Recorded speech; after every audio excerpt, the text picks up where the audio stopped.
another inspiring Digimompreneurs Live.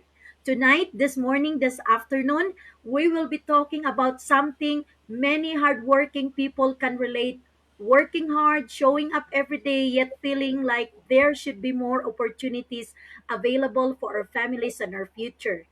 So this evening, this morning, this afternoon, we have our special guest. She is originally from Davao City, Philippines. She's a Filipina like us, and she also used to be a nurse in Canada, and now living her dream life with time freedom and financial freedom because of this digital business.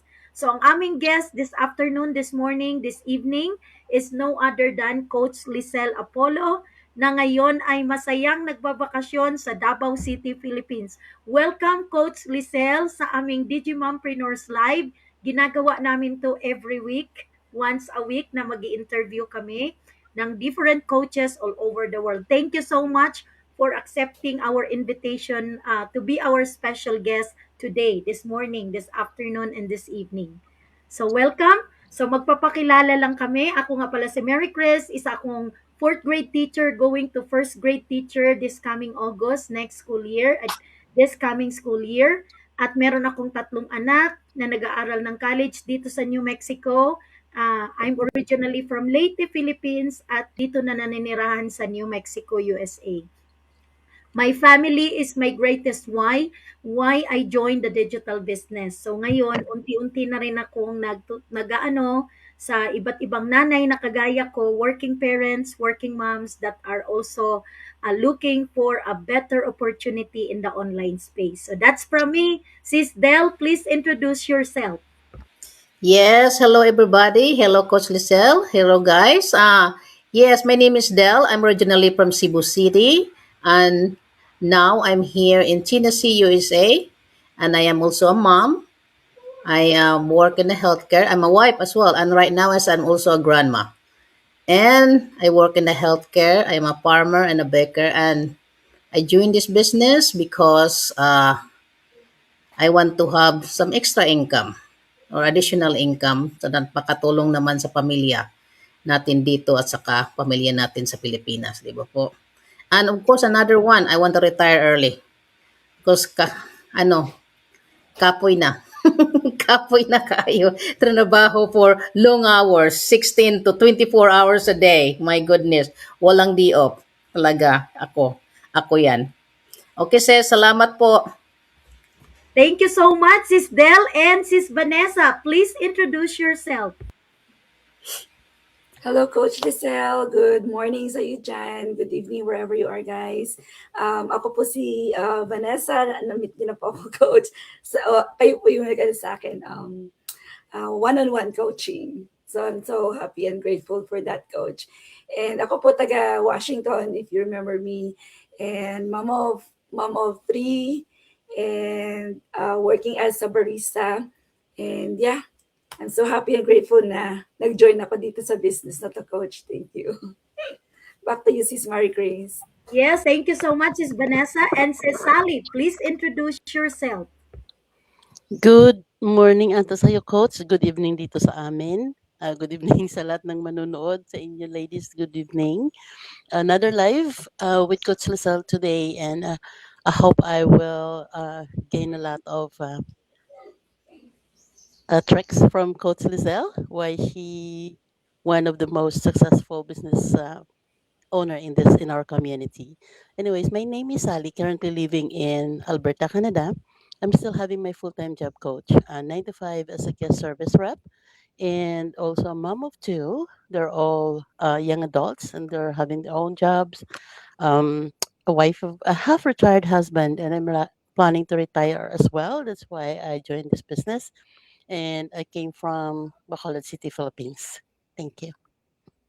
Thank you so much, Sis Sally. At ngayon, excited na talaga tayo kasi malalaman na natin kung ano talaga yung very inspiring na kwento ni Coach Lisel, kung paano niya na-achieve ang buhay na minimiti niya na as dream life niya talaga na not to be working in a 9 to 5 job, she was able to escape that, and we will find out here in our interview.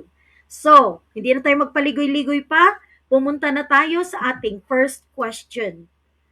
Yes, Sis Vanessa, pakibasa ng ating first question for Coach Lizelle. Okay, your number one question, Coach. What inspired you?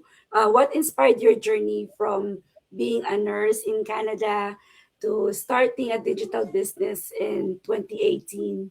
And what was the turning point for you? Thank you, Sis Vanessa, for that question. Actually, nung dumating ako sa Canada, na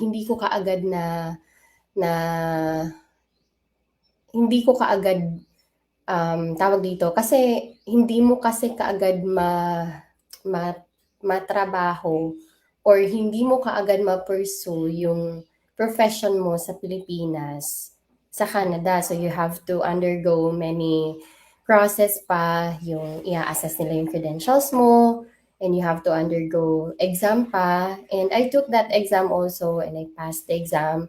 But while working, nagtatrabaho ako dati sa isang pharmaceutical company talaga. And while working dyan sa isang pharmaceutical company, pinaprocess ko yung pagiging nurse ko. So I took the exam, pinasa ko lahat yung mga kailangang ipasa, yung mga credentials, and nakita ko tong business na to. So nakita ko na napawaw talaga ako sobra kasi alam mo yung pagod ko dati sa pharmaceutical company, yung hindi ako nakakaupo, yung nagbubuhat ng mga mabibigat, yung mga stress din ako sa mga hindi lang physically stressed but also mentally and emotionally na din kasi syempre hindi mo maiiwasan pagka malaking company at marami kang katrabaho, syempre yung iba hindi masyadong ginagawa yung trabaho nila. So naaano ka, yung nai-stress ka kasi ikaw yung work ng work ng work, tas sila parang chill lang, relax lang. So ganun, nakakaano din yung ganun. So while working at that company, inano ko yung nursing career ko, but suddenly nakita ko tong online business nito na nakita ko na mas malaki yung kinikita kesa dun sa pagiging isang full-time nurse sa Canada and any other countries. So after watching the free webinar, di ba may free webinar tayo, tas may mga testimonials doon how this business changed their lives, may mga nurses, may mga engineers, may mga high-paid professionals na nasa online business natin. So may mga nagkaroon na sila ng time freedom, nakapag-quit sila sa exhausting job nila. Sabi ko, syempre lahat naman tayo siguro talaga gusto natin yung that kind of life na meron tayong time freedom and the financial breakthrough. So ginawa ko itong business na to. So doon na ako sa stage talaga na i-pursue na talaga yung nursing career ko, but hindi ko na tinuloy kasi nandito na ako sa online business. So I did not pursue my nursing career anymore sa Canada because of this business na what I found mas malaki ang kesa dun sa, and it's unlimited yung income at may potential talaga yung business to earn ng mas malaki depende sa consistency mo and your effort din. So yung turning point ko talaga because of many pains and struggles that I've mentioned na maraming mga bayarin. Of course, marami talagang bayarin at ako yung breadwinner sa family, and lumaki ako sa isang mahirap na pamilya, and my family, my parents, mga magsasaka sila. Lumaki ako sa isang medyo bukid na tapos naitaguyod lang yung buhay para, alam mo yon, kasi yung time na yon nung ako ng nursing ko is yun yung patok na course para makapag-abroad ka kaagad to earn mas malaking income. Malaki naman talaga ang income ng mga nurses abroad. So yun yung ko talaga, yun yung journey ko. So dahil breadwinner ako, marami akong responsibility sa family ko, especially pag may mga medical needs, emergencies like that. So ako ang mag-shoulder, and kaya nagkaroon ako ng maraming utang sa credit cards to the point na nagkaroon ako ng 5 credit cards na halos na maxed out ko talaga yun kasi nagkaroon ng emergencies that time sa family talaga. So, ayun, nagkaroon ako ng maraming utang sa credit cards. Anak ko dati, magto 2 years old pa lang siya, iniiwan ko siya sa babysitter. And of course, I have to pay for that babysitter din. So, bawas na rin sa sweldo ko. Tapos, wala akong time masyado talaga sa kanya. Yung pag-uwi ko ng bahay, pagod na ako. So, minsan natutulog ka na lang. Pag day off mo naman, gawaing bahay. Tapos, wala din ako masyadong time talaga sa kanya. So, yun yung turning point ko talaga na gusto kong lumabas dun sa cycle ng buhay na sahod ngayon, tapos bayarin na mamaya, wala nang naipon, minsan nani-negative, tapos nagagamit ko na naman yung credit card ko sa mga kailangang mga bayarin pa. So yun yung turning point ko na why not? Bakit hindi ko gagawin itong business na to na nakatulong din sa iba? So yun yung um, yun yung reasons ko why I started this business. Thank you so much, Coach Lizelle. Yeah, I think many of our viewers can relate to that feeling of working hard, doing everything right, yet still feeling that there must be another way to create more options for our family. Your story reminds us that sometimes a single decision can become the turning point that changes everything. What I love about your journey is that you didn't wait for the perfect time. You simply took action when the opportunity came. So thank you so much, Coach Lizelle, for sharing us your humble beginning. And appreciate talaga namin na nakarelate ako kasi hindi ako lumaki sa bandang farm but I grew up at sa tabing dagat naman kami. So, at the countryside in Leyte. So, nakarelate ako sa sinabi mo. Kami ay isang, ano lang kami, kakain ngayon, tapos bukas maghahanap na naman ng pera para pambili ng pagkain. So, hindi madali ang buhay nung ako ay nasa childhood ko pa lang. So, nakarelate ako dyan. Thank you so much, Coach Lizelle. And Sis Vanessa, ano ang masasabi mo dyan sa sagot ni Coach Lizelle sa ating first question? Go ahead, Sis Vanessa. Well, masasabi ko, nakarelate din ako, sis, Marie Chris, sa journey, sa story ni Coach Lizelle. Kasi, like katulad nga ng sinabi mo, Coach, is that kahit anong sipag at trabaho na trabaho, sila, nasa ano lang, yung easy-go-lucky lang sila. Tapos tayo, sobrang working hard para lang sa, maano natin yung trabaho natin. But, aside from doon, yung pagiging nanay, yung tipong iiwan mo yung anak mo sa kaibigan mo or sa babysitter, yun din yung turning point ng kung bakit ako nag-join dito sa business na to, Coach. So, yeah, that's why I said to this business, okay, Coach, hindi na ako magre-refund.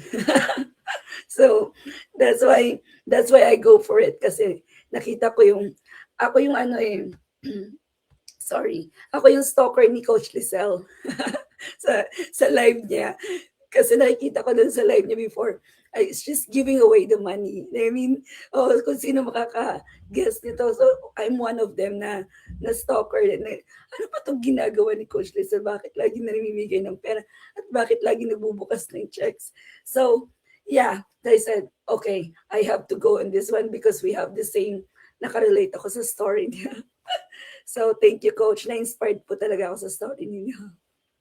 Back to you, Sis Marie Chris. Thank you so much, Sis Vanessa.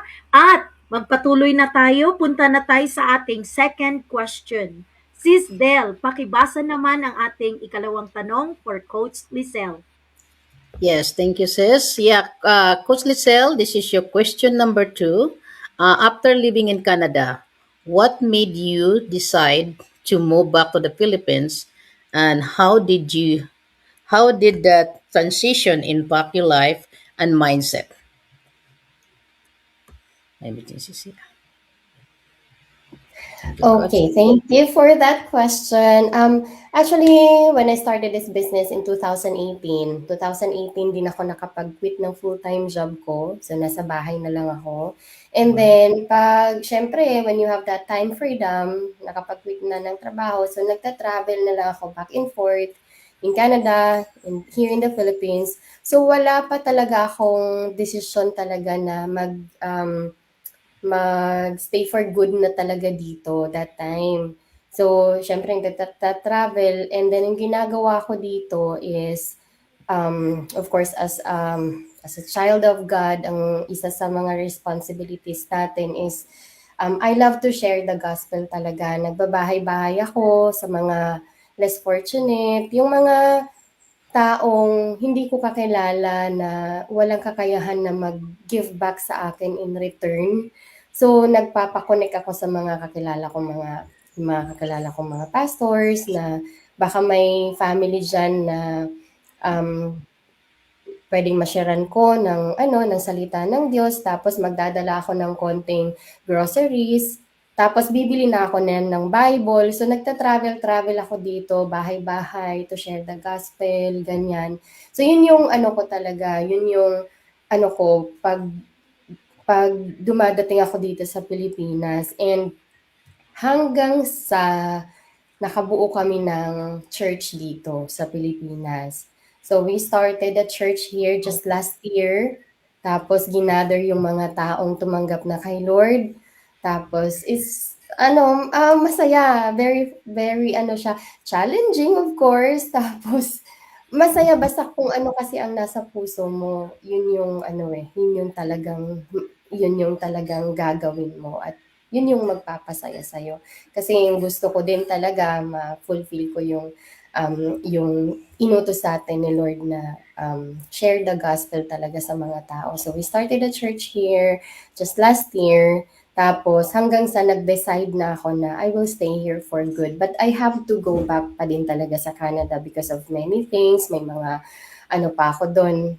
Next month magta-travel ako to Canada. So meron ako ipa-process doon, at yung anak ko kasi hindi ko pa siya na-apply ng dual citizenship. So, Canadian citizen pa din siya, hindi ko pa na-apply ng Filipino citizenship. So, kailangan ko pa siyang i-exit talaga sa Pilipinas kasi 1 year lang ang binibigay sa kanya dito sa Pilipinas ng immigration. So, yun yung ano ko, yun yung decision ko nga bakit dito nag-ano na talaga ako sa Pilipinas. And of course, aside from that, kung wala akong time freedom, kung wala namang income na dumadating sa akin, you know what guys, kailangan napaka-importante na kumikita tayo kasi hindi mo magagawa talaga yung mga bagay na gusto mong gawin kung hindi ka kumikita. At kung kung i-compare ko yung salary ko dati sa Canada nung full-time job ako, including the overtime, napakaliit kumpara sa binibigay ng online business na ito. Talagang kung sa baga siksik-liglig na umaapaw, alam mo yun?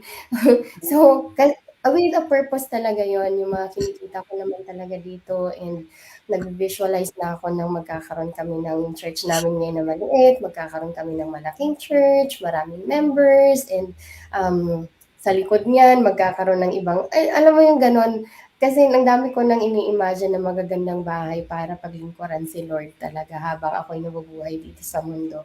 So yun, yun yung ano ko, yung how did the transition impact my life and mindset.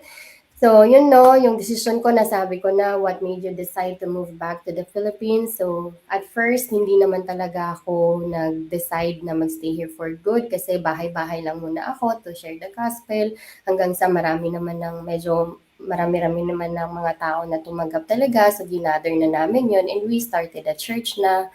And yung transition talaga, mas nagkaroon ako ng desire talaga sa puso ko na habang ako'y nabubuhay dito sa mundo, I will just serve the Lord,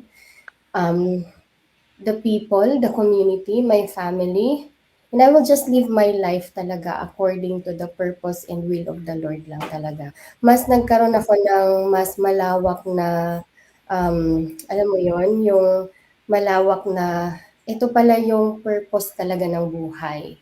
Yung ito pala yung purpose talaga ng kung bakit nakita ko 'tong online business na ito at nagkaroon ako ng time freedom. Kasi hindi ko magagawa 'to kung nandun pa rin ako sa Canada, na nagtatrabaho sa full-time worker doon. So yun, mas nagkaroon talaga ng mas malawak na purpose. Ito pala yung purpose ni Lord sa buhay ko. Yun yung transition talaga na from working as a full-time doon sa Canada na parang ang liit lang ng cycle ko, yung doon lang umiikot yung buhay na salary, bayad, walang natira, working so hard, magbigay ka dito, magbigay ka doon. Yeah, I also have a church in Canada, pero mas nagkaroon ng mas malawak talaga at yung impact talaga sa buhay ko ay sobrang laki kasi mas nagkaroon din talaga ako ng drive at yung purpose, yung goals, kung dati ang iniisip ko lang is to go to the church, magba-Bible study with other Christian with other mga kapatiran, but ngayon nagkaroon ng mas malawak na talaga na magkakaroon ng malaking church, mas maraming tao ang tatanggap kay Lord, yung mas marami akong matuturuan, yun yung naging sa akin, impact talaga. So, yun po. Thank you so much, Coach Lisel. Grabe. Kaya po pala ginawan ang business ay naging way para makatulong din po kayo sa iba. So that is why the Lord keeps on blessing you. Kasi the more kang napalapit kay Lord, nung magkaroon ka ng time freedom at financial freedom at nung matagpuan mo itong digital business. Thank you so much, Coach Lisel, for sharing that. And Sis Del, ano ang masasabi mo dyan sa sharing inspiring testimonial ni Coach Lisel that she answered question number 2? Go ahead, Sis Del. Oh my goodness, Coach Lisette. Thank you so much for sharing that journey that you have, that your overflowing blessing, and you share it to the people in needs. Thank you for that. Because I myself, I like to help as well. Pero yung ginawa mo talaga, yung kinikita mo na money, you made it a big purpose and in the name of the Lord. So thank you. That's a nice journey. It's overflowing. So mas marami pang umabot sa iyo kasi yan ang ginawa mo. You sharing for the people that nangailangan talaga. Yeah, lalo na sa Pilipinas, ang daming nangailangan doon.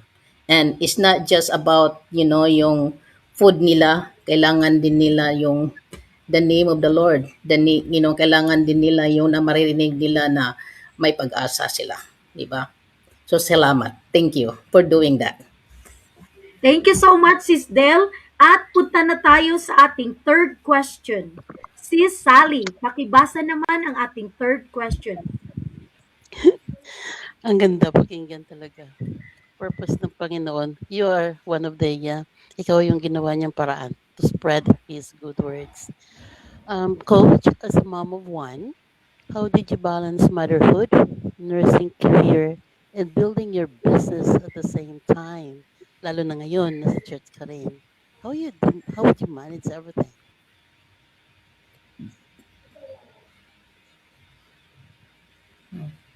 Paano po siya? Can you hear me, guys? Hello? Narinig niyo pa ako? Yes, Coach. Naririnig Yes. ka namin. Yes, Coach. Narinig mo ba? Okay, putol-putol. Ay, putol-putol. Minsan. Putol-putol. Okay. Oo. Putol-putol. Okay. Ibasa na lang ulit si Okay, Sally okay. ng ating third Okay, question. okay. All right. Okay, I'm back. Okay na? Okay na ako? Mhm. Uh-huh. Yeah. Okay. Coach, as a mom of one, how did you balance motherhood, nursing career, and building your business at the same time? And also, you're now active in your church. How did you manage everything? So, yun talaga, life is always busy. We know that, right? And as we get older talaga, parang feeling ko mas naging busy ang buhay natin kasi mas nagkakaroon tayo ng mas maraming responsibilities. So, pero depende siguro din yun sa tao. So, yung aside from yung sabi sa nursing career, of course, nakapag-quit na ako sa trabaho ko dati at hindi ko na ituloy yung nursing career ko. So, yung motherhood, yung building my business, and as a full-time worker din sa church, yung pagiging busy natin sa buhay, kailangan talaga yun ng wisdom.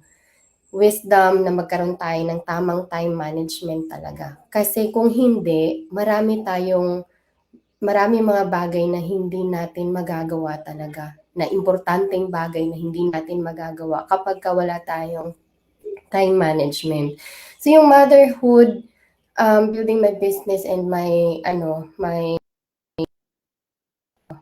yung sa church, ano naman siya, meron akong mga, hindi ako yung tipong nagsusulat ng mga task. Hindi ako yung tipong nagsusulat ng ito in the morning, in the afternoon, in the evening. Hindi ako yung ganun. Basta nagre-rely lang ako kung ano yung priority sa araw na yun. Kasi araw-araw, ano naman siya minsan nag-iiba naman yung mga kailangan nating gawin at yung kailangan nating tapusin. So kung ano, of course, una, ginagawa ko talaga, of course, you have to, yung when you wake up in the morning, yung presence muna ni Lord ang uunahin mo talaga, magkakaroon muna ako ng morning devotion, yung prayer, ganyan. Then after that, yun, prepare ko na yung ng anak ko sa pagpasok niya sa school. Kasi dito na rin siya nag-aral so prepare ko yun. So habang nasa school siya, paghatid ko, habang nasa school siya, gagawin ko na yung sa sa business natin. So may mga inquiries, so doon na ako magre-reply, doon na ako gagawa ng coaching calls kasi yung coaching call naman inaano ko yon na time na wala yung anak ko na nasa school siya. So doon ako gagawa ng coaching call. Tapos currently din aaral ako sa Ohio Christian University sa tawag dito as yun sa Bible School. So pinagsasabay ko 'yan. At sa business naman kasi natin, hindi naman talaga tayo naglalaan ng maraming oras yung just 2 to 3. And okay naman na yun. Yung, kasi we have that automated system nga na nag-ooperate ng business natin 24/7. Our business operates in the background kahit anong gawin natin, kahit busy tayo, kahit natutulog tayo, kahit nagtatrabaho tayo, yung business naman natin, nag-ooperate naman siya in the background. So hindi siya talaga hindi siya time consuming na i-check mo lang pag nag-check lang ako ito may o kaya may na naman, may results na naman. So ganyan lang yung ginagawa ko. Pagkatapos noon, punta na ako sa Bible study, sa Bible school ko sa online. After that, prepare na ako ng lunch. Tapos marami namang oras. Yun yung ko. Tapos gagawa ako ng message ko, kung ano yung message ko for the Sunday service namin. Tapos, magbabasa na naman, mag-aaral na naman ng Bible, ganyan. Tapos, kinahaponan, pipick upin ko na yung anak ko sa school. Pagka-pick up ko sa kanya, yun, syempre, prepare ko siya, paliliguan, pakakainin. Then, that's our life, yun lang. So, hindi siya talaga, kasi hindi rin kasi ako mahilig manood. Hindi ako mahilig manood ng mga drama-drama dyan. Hindi ako mahilig manood sa TV. Kasi for me, it's a waste of time. Tapos sa social media, di ba syempre, very tempting yung pagka nag-open ka ng social media. Magandang reels dyan. Para pag gusto mo nang manood ka, mo yung sarili mo na manood ka na lang ng manood dyan, marami kang time na masasayang talaga. So, kailangan mo talagang kung ano yung kailangan mong tapusin that day para matapos mo. Minsan, may time ako na makapanood ng nakakatawang reels, ganyan, natatawa din ako kahit ako mag-isa. Pero, hindi talaga ako nagdi-dwell ng maraming oras dyan. Tapos, yun, nababalansin naman talaga yung time for the Lord. Naririnig niyo pa ako? Yes. Coach, we are really listening to you. Okay. Parang nawala na naman yung connection ko. Yan. So, time for the Lord, time for my son, for my family. Masasabi.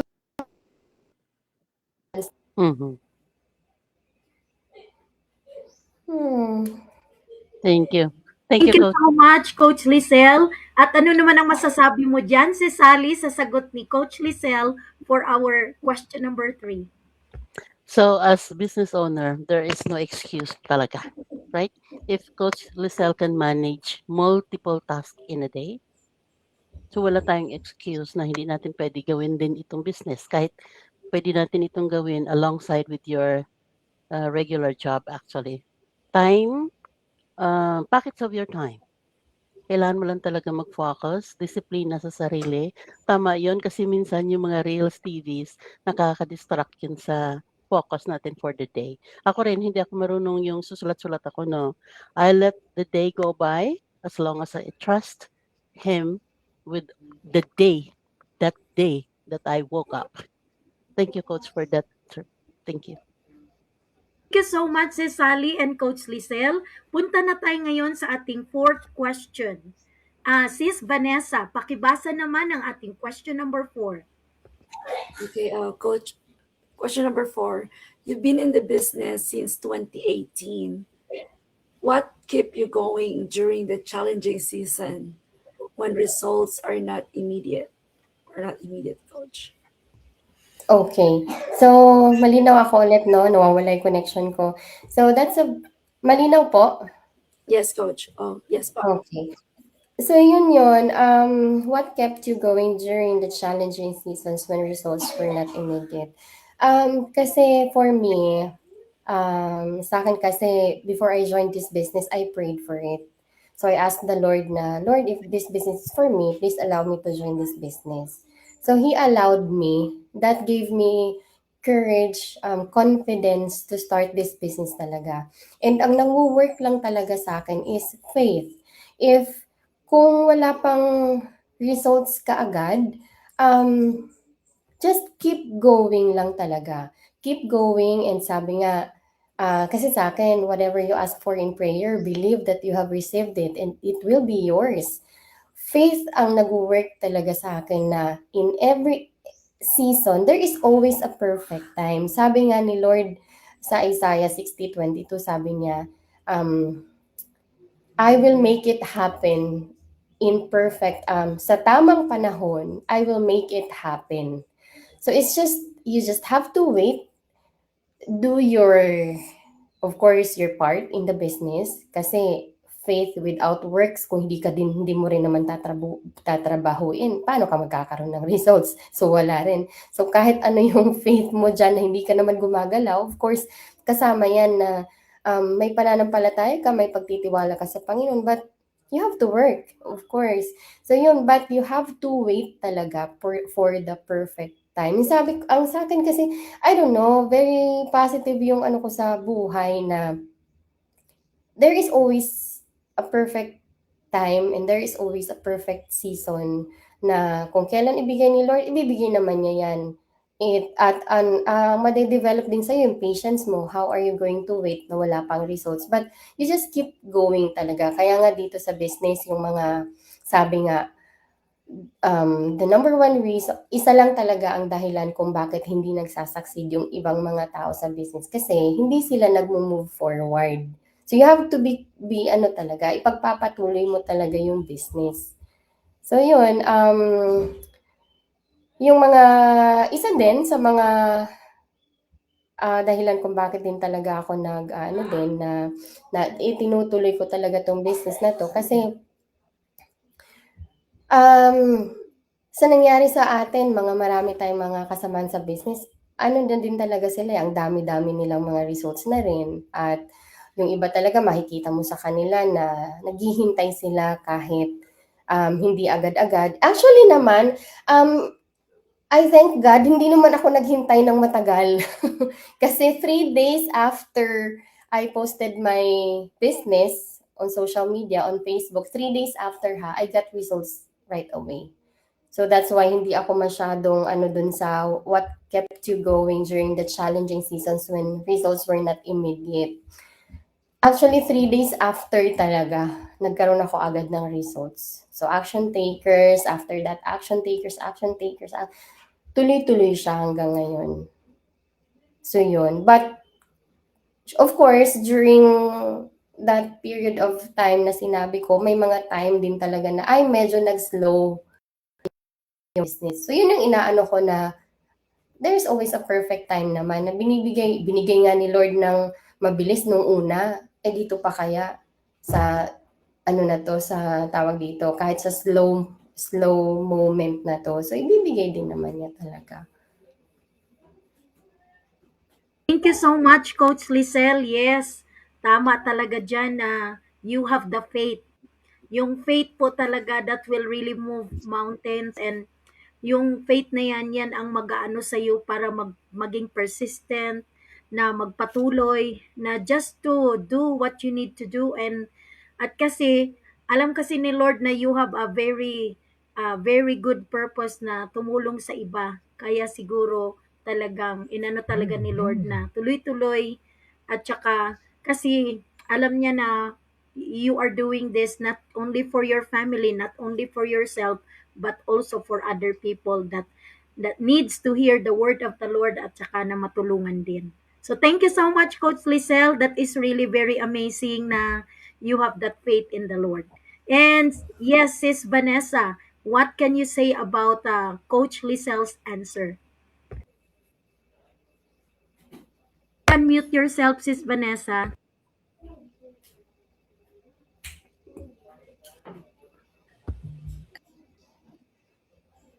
Sorry. Thank you, Coach, sa word of wisdom ninyo at saka yung positivity ninyo na sa buhay. Kaya yan ang kailangan kong yan yung kailangan kong i-adapt more. Yung pagiging positive lang palagi, lalo na sa business. Like what you said, Coach, from the beginning, in the first 3 weeks of your business, may results kayo kagad. Ako din po in the first 3 months, when I launched my business po, is nagkaroon din ako ng results, but I need to keep going. I keep going, but I need to be more patient and more positive enough.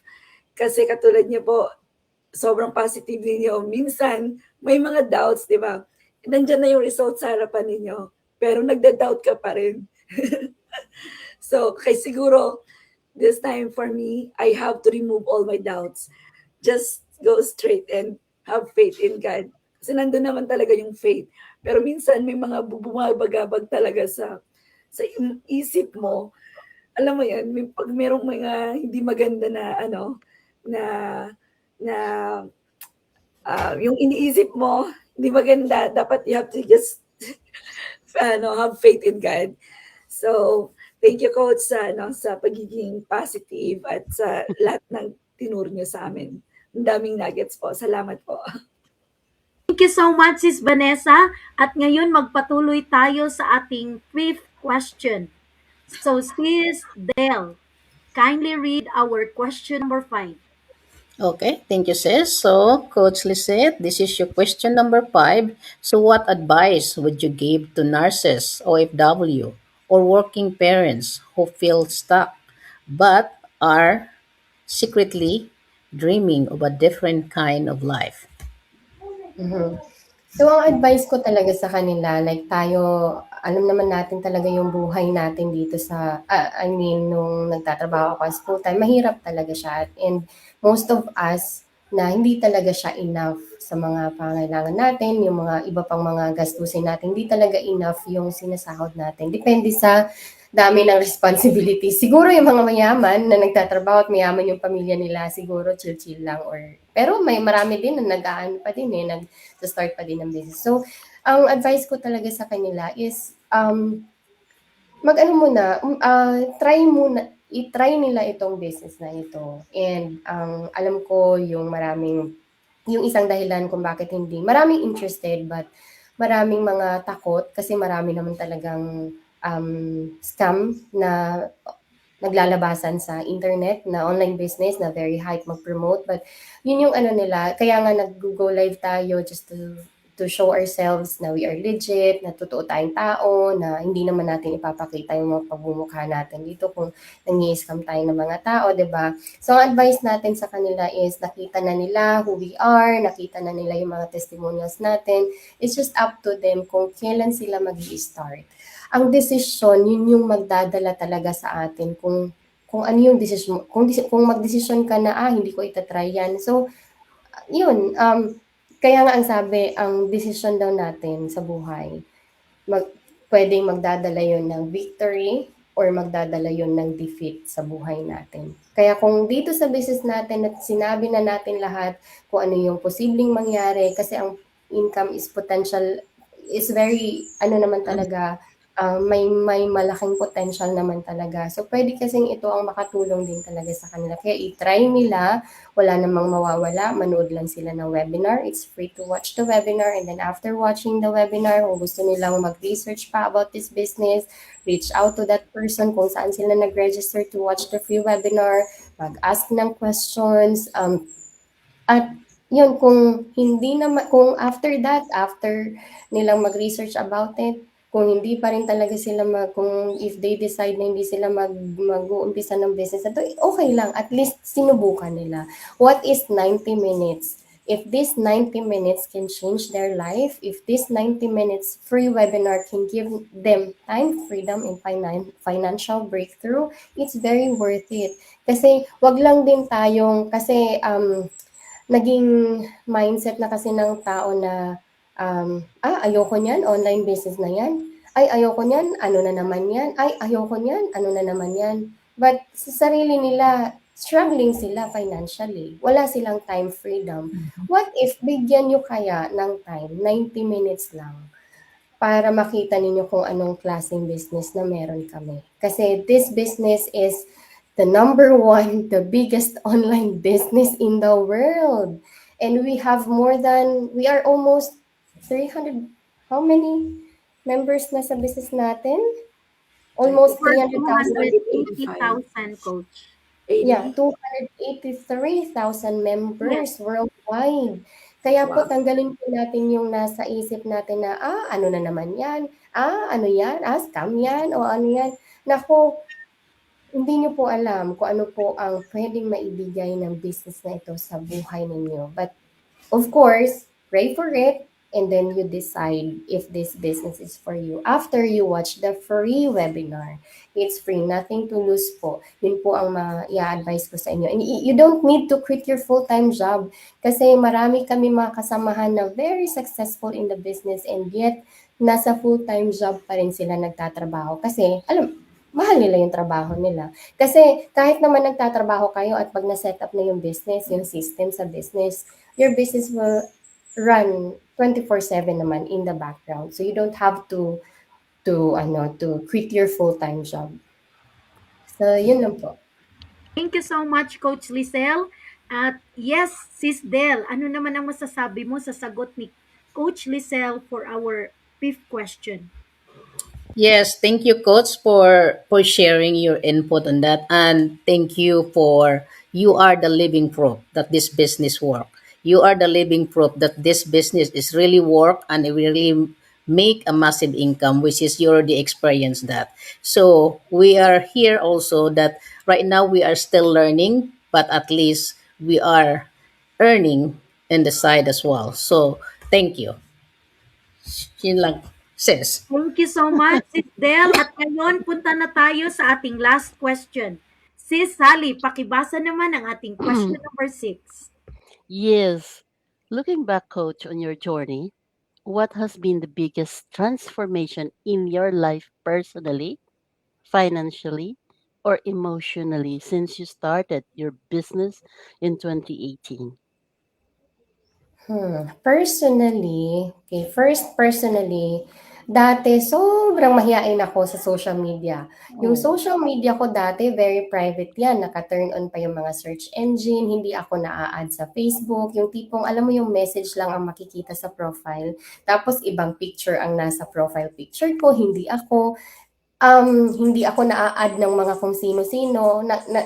Kasi hindi naman talaga ako ma-add pag very private eh. Walang add friend button doon. So yun. Tapos hindi sila makakapag-message sa akin talaga ng kasi very private siya. At kung meron akong gustong i-add sa Facebook, namimili ako. And hindi ako masyadong sa pagpo-post. Kasi, nahihiya ako. Itong business na to, it's not from yung lumabas talaga ako sa comfort zone ko. yung mag-i-stay lang tayo sa comfort zone din natin, hindi nakakatulong eh. Kasi kailangan natin lumabas sa comfort zone natin kasi yun pala ang magbibigay sa atin ng time freedom, ng financial breakthrough, ng improvement, ng development para sa sarili natin. Tayo lang yung nag-iisip ng mga, noon ha, nung hindi pa ako naging Christian, yun yung isip ko dati na, ayoko ng social media, ganito, ganyan. Pero na-open naman yung mind ko para sa malawak na, na social media kung ano ang maibibigay nito sa atin. So personally, nagkaroon ng from being hindi naman so introvert but kind of but yun, hindi ako into social media ngayon nakakapag hindi nga ako ganun kagaling magsalita sa mga sa social media sa live na yan eh. Hindi ganun. So, yun. Pero na-develop ko talaga yun, yung dati walang confidence sa pagsasalita sa social media but ngayon of course nasa business na tayo, nagkaroon ng confidence at financially ang transformation of course yung sabi ko dati nagkaroon ako ng 5 credit cards na halos maxed out yon sa utang nabayaran yon when nung nakapag-quit ako ng full-time job din nabayaran ko yon tapos yung dito sa amin sa Pilipinas kasi 'di ba I mentioned that I grew up in a poor family. Tapos yung mga magulang ko, syempre, mga magsasaka. I-visualize nyo yung buhay ng isang magsasaka at yung mga kapatid ko, yung iba din, hindi nakapagtapos. So, nasa pagsasaka na lang din ang trabaho nila. So, imagine yung life na yung buhay nila is yung mga bahay is yung alam mo yung bahay kubo lang na made in kawayan, made in ganon, Nipa, made in nipa. sa lipa, tapos yung alam mo yung bintana, inaanuhan lang ng kahoy, parang ganon. Alam mo yun? Ganon. Alam mo, because of this business, napagpatayuan ko sila ng kanya-kanya nilang bahay na komportableng bahay na maliit lang na alam mo yung hindi na mawawasak ng isang bagyo. Nabigyan ko sila ng kanya-kanyang puhunan din sa negosyo na pwede silang, yung pagkakakitaan nila na mas komportable sila. Yung nanay ko din, of course, syempre yung bahay namin, mas napa-improve ko talaga. Maraming bagay ang nangyari talaga. Ang laking tulong ito financially. Tapos, of course, yung kinikita ko dito, more on sa church, yung tinatayo naming church, marami kaming plano na ganito, marami kaming may inaay akong lote din na pwede mapagpatayuan namin ng church in the future. So, ganyan. Emotionally, dati, kung nung nasa full-time job pa ako, nung mga panahon na maraming mga masasabi kong stressful yung buhay ko dati talaga. Stressful. Of course, pag marami kang stress, yung heart mo, hindi talaga yun, troubled yung heart mo kasi marami kang, lalo na pag may mga medical emergency sa family, sana naman ako kukuha nito, yung credit card ko, halos puno na, yung ko, marami kang yung marami kang mga hindi kasi talaga sapat kung anong meron ka. So, you need to work. Minsan naiisip mo, magdalawang job, mag-a-apply na nga lang ako ng another job pa. Alam mo yun, di ba sa atin, merong mga 2 to 3 jobs din. Marami akong noon. So, sa emotion ko, syempre, troubled yung heart ko that time. But when I found this business, of course, yung mga stress dyan, yung sa mga finances, of course, this business has given me a lot naman talaga. So, yun, emotionally, okay. Okay na okay. Of course, yun lang yung ginagawa ko nga, yun yung napag-usapan natin kanina. Serving the Lord, serving the people, the community, my family. Doon lang umiikot ang buhay ko. So, masaya ako sa ginagawa ko. So, yun po ang nabago sa akin, personally, financially, and emotionally. Transformation. Thank you so much, Coach Lisel. At si Sally, ano ang masasabi mo dyan sa sagot ni Coach Lisel? Grabe, sobrang Grabe. inspiration ang na-feel ko ngayon dahil sa mga sinabi Oo. niya. Yes. Alam mo nakaka-relate ako do'n coach kasi hindi din naman kami hindi ako talaga lumaki sa mayamang pamilya. Gano'n nung sinabi mo yung bintanang tinutukod ng ganyan, Naalala ko tuloy. Ako din. Ako Tapos din. Rin, mag-i-give coach. mag-i-give ka ng tubig dun pa sa malayo, ano, Yep. sa Mhm. balon, gano'n. Yeah. Alam niyo, sa lahat ng mga nanonood ngayon at saka mga manonood pa, listen kayo sa istorya ni Coach Lisel. Sinong hindi nakaka-relate niyan, Pilipino tayo, 'di Mhm. ba? Sanay tayo Mhm. sa hirap, sanay tayo sa tiis, at sanay tayo talagang harapin kung anong ibabato sa atin araw-araw. Mhm. Kaya thank you so much coach, thank you very much. At saka yung sabi mo personally mahiyain ka talaga, oh my God, I can relate to that really 100%. I go in this business kasi ako tinutulak lang din nila ako, "You go live, you go live." Oh my God, once nakaharap ko na yan sabi ko, "Ano ba yung sasabihin ko?" Minsan oh my God, thank you coach talaga, nagiging guest ka namin for tonight, thank you. Yeah. Thank you so much, Coach Lisel. Thank you so much, Sally. And now, si Ate Marie ay humabol. Ate Marie, magpakilala ka muna bago mo basahin ang ating last question. Hello, Coach. Thank you at nakahabol ako. And I'm so excited kasi pareho tayong taga Mindanao. Ako po ay taga Kabakan. Pero dati-dati, nagtrabaho ako sa pediatrician nung nasa Pilipinas pa ako. And then, I transitioned into nursing. Noong 2006, I got the job in New Zealand. And from then, hanggang nandito na ako sa Australia, I'm now retired. So, nakaka-relate ako talaga sa buhay Pinoy, lalo na pag nung mga panahon na nag-immerse ako sa community, we know how it is. So, I'm just really happy to be in this digital space now kasi as a retiree, marami pa tayong dreams, marami pa tayong passion at mga plans sa buhay na it does not only address our own kundi para sa ating family back home and then community. So I'm so happy that to have joined this interview today with you and hearing your progress, your growth. It's so amazing. And now that you have achieved so much, this is the question. Since you started your business noong 2018, meron pa bang additional dreams or goals na excited ka pa to pursue in the future? Especially na yung mga legacy mo, you're planning to leave for your family and people that you inspire by sharing your story. Thank you, Ate, for that question. So, yun, na-mention ko kanina na we started the business, we started a church here just last year. So, yun po yung excited ako na yun, magkaroon kami ng mas malaki pa talaga na building, yung mas mapalaki pa. Kasi we're currently renting pa lang kasi.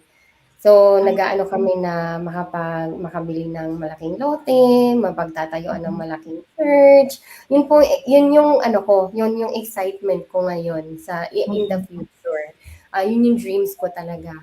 And yung legacy naman to live for my son, for my family. Yung nasabi ko na sa family ko, talagang pinagpapasalamat nila talaga sa Panginoon na ginamit talaga ako ni Lord sa family namin na kasi yung naging blessing ako sa kanila talaga na minsan pag may mga testimonies kami na ganito may gatherings kami sa family, yun ang inaano nila na nagpapasalamat talaga sila kay Lord kasi kung paano ako blessed ng Lord, naaanuhan din, nabibless din sila kasi nga yung mga bahay nila, nagkakaroon sila ng mga komportableng bahay, yung sa pagkakabuhay nila, tapos yung sa anak ko naman, itong business natin, of course, sabi ko nga, hindi ko ipupush ang anak ko sa yung alam mo yung culture natin na mag-aral ka ng mabuti kasi pagdating ng panahon yun yung ano mo yung way mo para umangat sa buhay, makapagtrabaho ka ng maayos. Hindi ko siya ipupush ng ganyan kasi like me, I'm a registered nurse, hindi ko nga nagamit. Hindi ko na nagamit yung pagiging registered nurse ko ngayon. So, nandito ako sa online business and ayokong danasin ng anak ko yung um, kung ano yung dinanas ko dati sa full-time job ko na pagod, Oo. overtime, walang time sa family. Of course, magkakaroon siya ng pamilya in the future. Ayokong danasin niya yung wala siyang time para sa asawa at mga anak niya. Gusto kong magkaroon siya ng time freedom and yung kung ano Quality yung time. naranasan ko, experience ko, yun yung gusto kong maranasan niya. Na hindi mabigat ang buhay, hindi stressful ang buhay.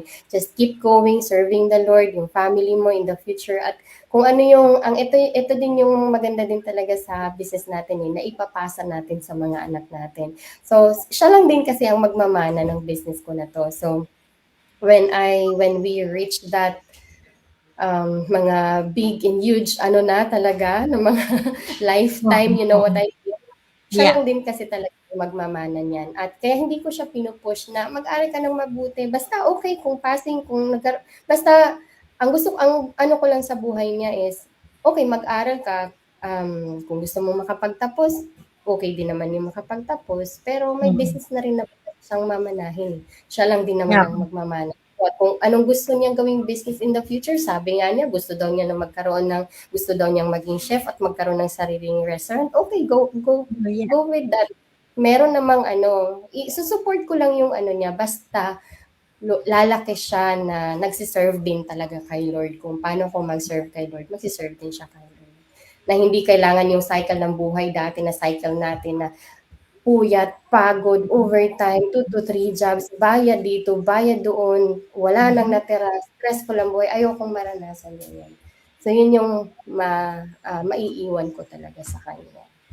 Mm. Wow. Thank you so Oh, much, that's Coach amazing. Michelle. Grabe. Kasi nga naman, itong business namin ay naipapamana ito sa anak, sa kapamilya. Kasi nga, this is a legit business na we can transition and give it as a legacy. So, Ate Marie, ano ang reaction mo dyan sa sagot ni Coach Lisel sa ating huling tanong? Bawa ako. I mean, I can relate to that part, serving the Lord sa community kasi meron din akong plan. Actually, na-build na yung church. Nakapag-donate na kami ng land na ano na yung church. Pero the good thing is nakikita ko yung growth ng community. Kasi my mom started it small lang yung place and then nagkaroon na ng maraming members. We needed a space, so we planned and my mom started that. Nag-donate siya gusto kong i-continue yung project na yun. Kaya in my little way, kung paano ako makakatulong, this business, I can see how I'm gonna make that plan prosper more, you know. Saka, ang maganda nito, it really served the community. When that started, business na highway talaga nag-grow because of that. Yung baryo namin noon talagang dead baryo yun eh. Malungkot, pero nung nagkaroon ng kapilya nga nung una, pero ngayon talagang malaking simbahan na. Nag-grow ang business, naging active, meron ng mga gas station, mga shops. So it really contributed to the growth of the community, which is really I am proud of na na-start ng mother ko din yun. So gusto ko ipagpatuloy din yan. And also, dito sa business, it doesn't mean na kagaya ko, retired ako, I'm still learning every day, but because I am willing to learn something that makes me productive even if I'm retired, so I am here. Kasi yun na nga, may mga pangarap pa rin tayo na pagpatuloy. And thank you so much, Coach, sa napakagandang kwento ng buhay mo. It's really Mhm. an inspiration for everyone who is gonna watch this. I know they can relate to the stories that we have spoken about. Yes. And Ate Marie, thank you so much for that very valuable nuggets na na-share mo sa sagot ni Coach Lisel. At Ate Marie, can you now invite our viewers, followers, and the fence sitters for our life-changing webinar every Tuesday and Thursday. Go ahead po, Ate Marie. Yes, for all those people who are watching us right now, meron tayong free complimentary webinar every Tuesdays and Thursdays, 8 p.m. MST or 6 p.m. And i-convert nyo na lang sa time nyo. And this is a free webinar. We're just giving information. No hard selling, no chasing people here. Ano lang, information. At the end of the day, it's up to you to decide. What you see, it's up to you to decide. If you think it fits you, well and good, come join us. Discover this life-changing option. You know, we don't really need to be sacrificing much our quality time supposedly that we can give to our family and to ourselves.